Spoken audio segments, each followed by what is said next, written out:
द्वारका इलाके ਦੇ ਇੱਕ ਘਰ ਦੇ ਵਿੱਚ ਗੈਂਗਸਟਰ ਲੁਕੇ ਹੋਏ ਸੀ ਜਿਨ੍ਹਾਂ ਨੂੰ ਗ੍ਰਿਫਤਾਰ ਕਰ ਲਿਆ ਗਿਆ ਹੈ। ਦਿੱਲੀ 'ਚ ਗੈਂਗਸਟਰਾਂ ਤੇ ਪੁਲਿਸ ਦੇ ਵਿਚਾਲੇ ਫਾਇਰਿੰਗ ਹੋਈ ਹੈ, ਮੁੱਠਭੇੜ ਹੋਈ ਹੈ।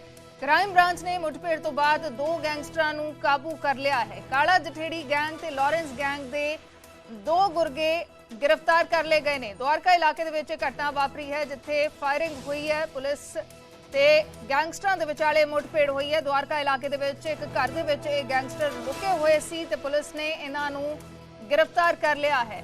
दिल्ली च गैंगस्टरां ते पुलिस दे विचाले मुठभेड़ हुई है। फायरिंग दोवां पासियां तो की गई है ते मुठभेड़ तो बाद क्राइम ब्रांच की टीम ने दो गैंगस्टरां नूं गिरफ्तार कर लिया है।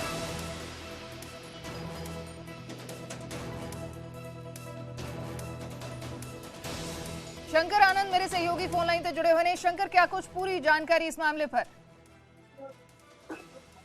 देखिए, दिल्ली पुलिस की क्राइम ब्रांच के द्वारा इस ऑपरेशन को अंजाम दिया गया है और जिस दोनों बदमाशों की अगर बात करें तो उसका नाम विक्की और नरेंद्र है और ये काला जठेरी और लॉरेंस बिश्नोई गैंग का बेहद करीबी ये एक साथ छूटा है और इन दोनों के बारे में क्राइम ब्रांच को महत्वपूर्ण जानकारी मिली थी और इसके साथ ही इलेक्ट्रॉनिक डिवाइस के माध्यम से जो एक कह सकता है कि तमाम मामलों को पड़ताल की गई थी। उसके बाद इन दोनों के बारे में ये जानकारी मिली थी कि ये द्वारका इलाके में आ सकता है।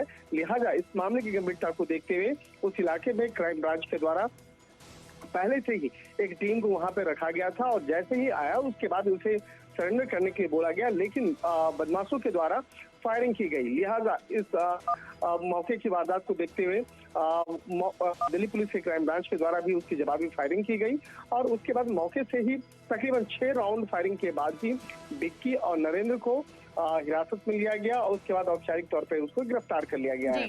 और जिस वक्त इस मामले की अगर बात करें तो अब गिरफ्तारी के बाद इससे विस्तार से पूछताछ की जाएगी कि किस तरह से इसका संबंध जो है अलग अलग इलाकों गैंगस्टर्स के साथ में रहा है और इसके साथ ही ये भी जानने का प्रयास किया जाएगा कि किस तरह से कई मामलों में इन दोनों की भूमिका रही है और किस तरह से लॉरेंस बिश्नोई काला जठेरी गैंग के साथ में जुड़ा हुआ, किस तरह से कई दर्जन मामलों को इसने अंजाम दिया। तो कहा जा सकता है कि क्राइम ब्रांच की टीम के द्वारा अब विस्तार से इस मामले में पूछताछ की जाएगी और हो सकता है कि इस मामले में आने वाले वक्त में कुछ और भी आरोपियों की गिरफ्तारी संभव है। जी जी, शुक्रिया शंकर पूरी जानकारी के लिए। तो होर भी गिरफ्तारियां संभव ने। दो गैंगस्टरां नूं पुलिस ने गिरफ्तार किया है। दिल्ली दे विच द्वारका इलाके 'च एक घर दे विच लुके हुए सी जिथे पुलिस ते गैंगस्टरां दे विचाले मुठभेड़ हुई है। दोवां पासियां तो फायरिंग हुई है। करीब 6 राउंड फायरिंग तो बाद इन्हां दोवां नूं गिरफ्तार कर लिया। काला जठेड़ी ते लॉरेंस गैंग दे दो गुरगे गिरफ्तार किए गए ने।